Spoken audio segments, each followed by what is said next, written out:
Fantastic. So starting all my courses, this is how I always start, with this quote from Alexander von Humboldt: "Most dangerous worldview is the worldview of those who have not viewed the world." And this is why Wildlands Studies is so important, and getting on these programs is so important, because then you are in the world, experiencing the world. And what I like to do in all my courses is develop human beings, give them these experiences such that they know their interaction, they know and are aware of what they're doing day in, day out. All right. So we act on this course, and we're going to act in any course you take with me, as Homo ecologicus cognitivus, which is the ecologically cognitive human. And more that becomes important. This is actually in the Indiana Dunes. This is an ecology course that I had in the Indiana Dunes, which is the first stopping point that I'm going to whisk you away to. In Indiana Dunes, you might say, Indiana Dunes, Indiana has anything biodiverse? Well, in flowering plants alone in the Indiana Dunes, we're talking over 1,100 species, and that's more species. So there's 15,000 acres in the Indiana Dunes. There's 1.5 million acres in the Everglades National Park. And Indiana Dunes has more flowering plants than gymnosperms and angiosperms combined in Everglades. That's how diverse this area is. So we must then talk about what generates all these species diversity. There's 350 species of birds that pass through there. Successional theory, which was invented there. The father of modern ecology was Henry Cowles, who was a University of Chicago person that did a lot of studies there. But we also have to talk about issues there, like the Great Compromise. There are lots of steel mills there, coal mills, and so on. But also just fantastic, beautiful ecosystems. Not only dunal systems, but also bog systems. Cowles Bog is there, which is a misnomer. It's actually a fen. And if you want to know the difference, you got to take the course. So Indiana Dunes is at the southern tip of Lake Michigan. And that's why I wanted to start there, because you could then go north on a boat in Lake Michigan, go over 300 miles and still be in Lake Michigan. So we're not talking really lakes. What we're talking about, the Great Lakes, is their freshwater inland seas. And people don't have if you didn't grow up in this area, which I did, I'm a native Chicagoan, if you didn't grow up in this area, you just don't have a concept of the waves. And it's one of the, people cut their teeth sailing in the Great Lakes, because it's much more difficult to sail in the Great Lakes than actually the oceans. It's 21% of the fresh water on the planet, the terrestrial surface fresh water. Almost 95,000 square miles of area. It's 1/3 the width of the United States. So what we're talking about, the western part of Lake Superior all the way to the eastern part of Lake Ontario, you're talking about almost 1,400 miles. All right, so we're talking a huge chunk. And it's actually, the coastlines of the Great Lakes combined are longer than the East Coast, West Coast, and the Gulf Coast all combined. So we're talking really huge swaths of water. This is the plan that I have for all of you. And there's going to be tons of surprises going on along the way. I just can't cover it all because it'll take 6 weeks. So you just got to join. So we're going to start we're going to actually start in Chicago. We're going to paddle the Chicago River first off, because it is really interesting what happened, and the history of that is fascinating. Really, the first in the countryside is going to be the Indiana Dunes. We're already hooked up in a project there on invasive species. We're going to talk to the Save the Dunes Council as well. And then from there, what we're going to do is go up the western coast of Lake Michigan, jump on a ferry, and yes, we're going to go over 100 miles across Lake Michigan on a ferry, end up in Michigan to Sleeping Bear Dunes. Sleeping Bear Dunes, during the Obama administration, was designated a national wilderness area. We will see bears there, or may see bears there, but there's a lot of crazy stuff going on there. Then we're going to go to South Manitou Island as well. Talk more about that in a second. From there, we'll head our way through some old growth pine forests up to Drummond Island, where there's rare alvar systems. Go over to Pictured Rocks, where there's a lot of pictographs of the indigenous people on those rocks. We're going to go to the Marcel Experimental Forest, which is a USDA project that was started in 1960 and has been continuing going on to study spruce and climate change on spruce species, and also peatland and other kinds of mosses. Boundary Waters, which is one of the must-sees in a lifetime, constantly listed all the time. It is one of the wildest and most unique areas on the planet, Apostle Islands, and then we're going to end up in Chihuahua Prairie to see some Panay and really unique ecosystems there. So in the Sleeping Bear Dunes, one of the first things we're going to do is we're going to jump on a tall ship on Lake Michigan in Traverse Bay on the Utopia. We're going to participate in an ongoing study there, collecting benthic organisms, looking at microplastics, water quality, fish sampling, because the Great Lakes, just like any place, well, lots of places on the planet, we're talking about invasive species, but we're also seeing, you know, how those affect native species as well. Right away, we're going to do some backcountry stuff. We're going to go to South Manitou Island. Now, Great Lakes, we're going to be paddling on the Great Lakes, kayaking, and we're going to be canoeing the boundary waters. But since it's 12 miles, you really got to be an expert to paddle, and we're not going to do that. We're just going to take the ferry over to South Manitou Island, and there's virgin white cedar stands out of the Valley of the Giants on South Manitou Island. So these are pre-Columbian. These stands are over 600 years old, and they're some of the oldest white cedar on the planet. From there, we're going to Drummond, or we're going to do some interesting things along the way, including meeting with an indigenous, a former chief of one of the tribes in Michigan. And then we're going to go to the Alvar, and we're going to participate in an invasive species project going on in the Alvar. Alvars are one of the most unique and one of the most endangered ecosystems on the planet. They only occur in 4 countries: United States, Canada, Estonia, and Sweden. And I'm sorry, a couple more I'll throw in there. England and Ireland have alvars as well. So I lied to you, but I corrected myself. So the really rare ecosystems, we're going to do an overnight paddle there. We're going to actually meet somebody who's a tall boat captain, who is a historian, to let us know about the development of the Great Lakes and why we find the cities where they are. And also we're going to meet his Hugh Covert, and his wife Julia happens to be an expert on the Alvar.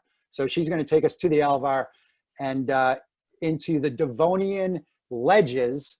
So we're talking about 420 million years ago, because it's one of the best fossil beds for Devonian organisms. And we're going to be talking about geology all along, because the geology of the Great Lakes is fantastic.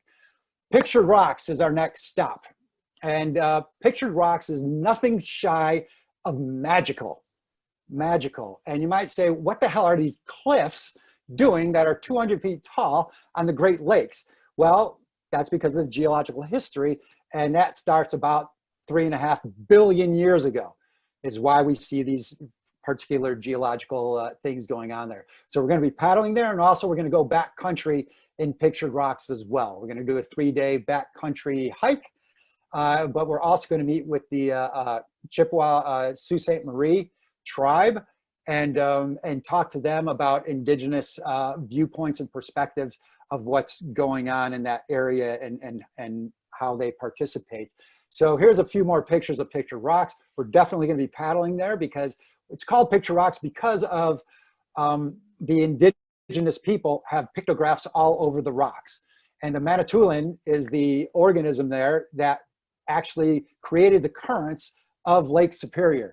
And we'll talk a lot about that Lake Superior history. Lake Superior has had and does frequently have every winter and every fall waves over 35 feet tall. There's been waves recorded over 55 feet tall in Lake Superior.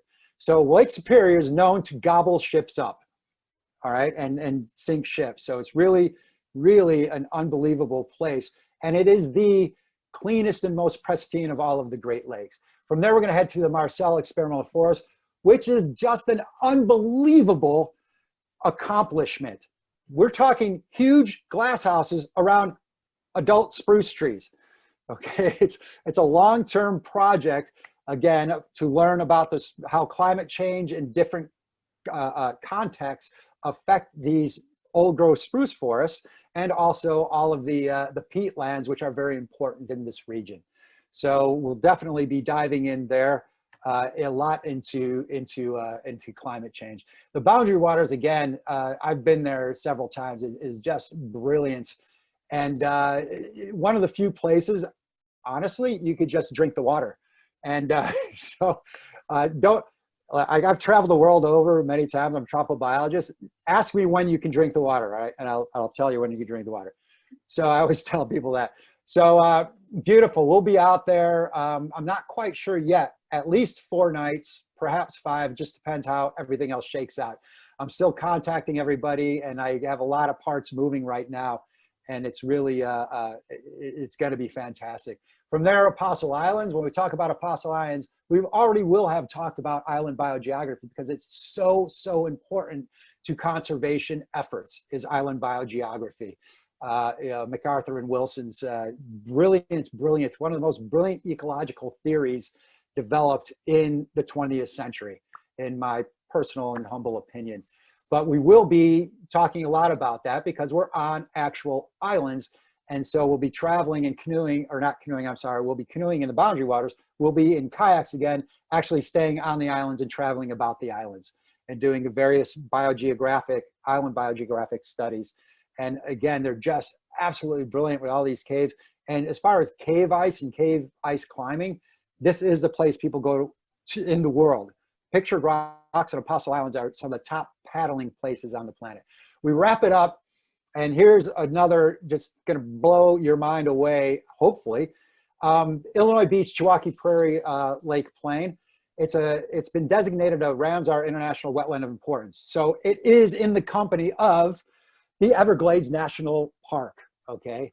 And so it's been recognized. And the reason is because it is so unique. So it's just behind, as far as species diversity, when we're talking plants, behind Everglades as well.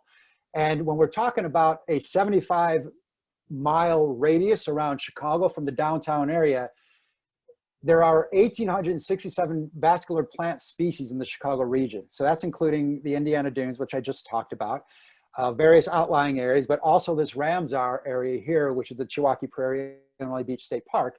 And that is more species rich than any national park in the whole country, including the national parks in Alaska, including Grand Canyon, including Smoky Mountains. Smoky Mountains, the vascular plants come in at 1,800. So the Chicago area is actually more diverse than the Smoky Mountains, which is the subtropical mountain, highland area, which is absolutely brilliant. Now, diversity, overall species diversity, I chose wisely, actually is higher in Smoky Mountains. However, for various reasons, but the vascular plant diversity is unbelievable in this region. So I'll tie it up that if you're in my class, you're gonna get it all, right? I'm about awareness. I'm anti-apathy is what I am, okay? Humans cause the issues and we're gonna solve the issues, okay? That's what we do. And so one of my favorite quotes by one of my heroes, E.O. Wilson, one of the greatest ecological and conservation minds on the planet from biophilia, I'll read it to you. The worst thing that will probably happen, in fact, is already underway, is not energy depletion, economic collapse, conventional war, expansion of totalitarian governments. As terrible as these catastrophes would be, they can be repaired in a few generations. The process now ongoing is that will take millions of years to correct, is the loss of genetic and species diversity, all right, by the destruction of natural habitats. And we know the cause of these things, it's human behaviors. And I'm about changing human behavior. That's the Homo ecologicus cognitivus, all right? And this is the folly. The future generations will look back and go, what? You didn't know this? You didn't know what was going on? And so we have a point in time here to make a difference. And where I taught for a very, very long time is DePaul University in Chicago. It's the largest Catholic university. And how we teach, the perspective we teach from is what must be done. And that's where we come from. What must be done? Because everyone has an impact. If you're on this planet living, you have an impact. Yes, you do. And really, we all have this Locke of Volterra kind of impact. We'll learn about Locke of Volterra if you haven't covered it yet. And then what are we going to do about it? All right. And that comes with awareness of our actions, our awareness of our behaviors, and perhaps changing some of those behaviors based on what we learn. So any questions, I'd love to have all. It's such a brilliant, brilliant place. And I've been to a lot of brilliant places. I've run field courses in Costa Rica, Brazil. I have guided trips in Venezuela. I've worked in the Philippines. I've worked all over the planet. And really, it's an amazing, amazing area around this, around the Great Lakes region.